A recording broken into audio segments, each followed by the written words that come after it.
Assalamualaikum warahmatullahi wabarakatuh. Perkenalkan, nama saya Rahima, saya dari kelas 1D, NIM 7012-20036. Baiklah, di sini saya akan memaparkan materi tentang sejarah komputer dan perkembangan dari generasi pertama hingga saat ini. Sejarah komputer dan perkembangan dari generasi 1 sampai saat ini. Sebagaimana saat ini dapat dikatakan bahwa komputer memiliki perkembangan dari waktu ke waktu.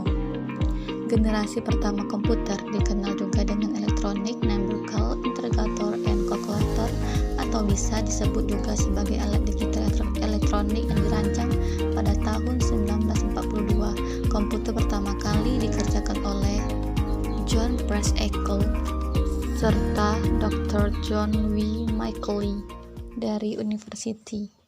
Pengertian komputer.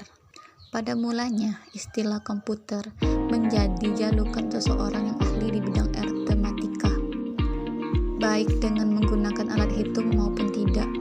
Baru pada tahun 1897, komputer diperkenalkan sebagai perangkat mesin yang digunakan sebagai alat hitung.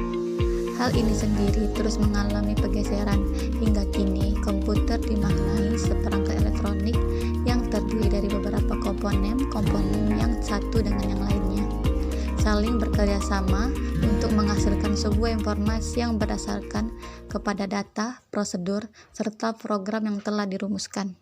Pengertian komputer menurut beberapa ahli.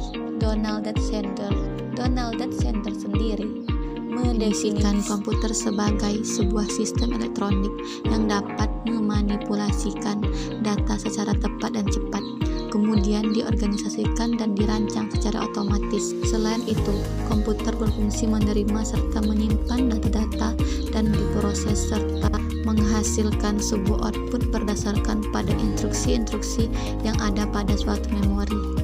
Fungsi komputer. Pertama, sebagai alat yang akan mempermudah kerja perkembangan komputer. Yang kedua, sebagai sarana informasi. Yang ketiga, sebagai sarana kontrol. Yang keempat, sebagai sarana komunikasi. 5, sebagai sarana hiburan. Sejarah perkembangan komputer.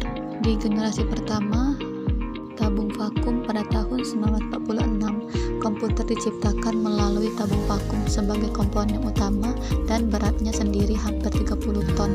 Namun hal ini sebagai tidak efisien karena membuat daya listrik yang besar serta panas yang berlebihan.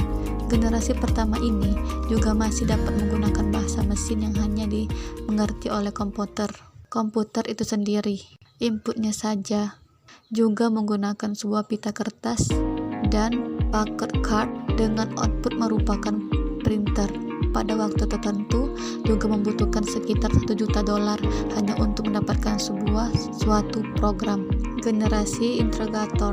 Generasi tabung vakum ini mengalami perkembangan sehingga tergantikan juga oleh teknologi integrator. Sebagaimana komponen utama yang sangat canggih, generasi ini sendiri mulai digunakan pada tahun 1959 sampai tahun 1965.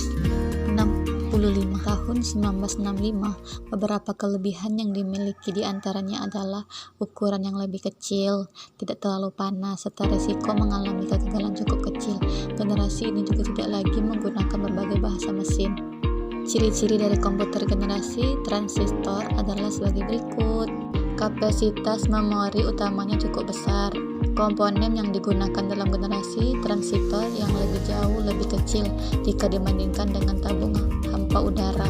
Generasi IC. Generasi ini disebut juga dengan generasi ketiga. Bentuk transistor pada komputer ini diperkecil, diletakkan pada IC bersamaan dengan beberapa resistor serta kapasitor. Kelebihan komputer generasi ini kecepatannya lebih cukup efisien. Selain itu, komputer generasi ini merupakan komputer yang pertama kali menggunakan monitor serta keyboard. Setelah mengalami kemajuan jika dibandingkan dengan generasi sebelumnya yang menggunakan kertas, komputer ini pun laris di pasaran. Terlebih lagi dengan bandrol dengan harga yang cukup murah. Hingga pada saat itu, orang-orang mampu membeli.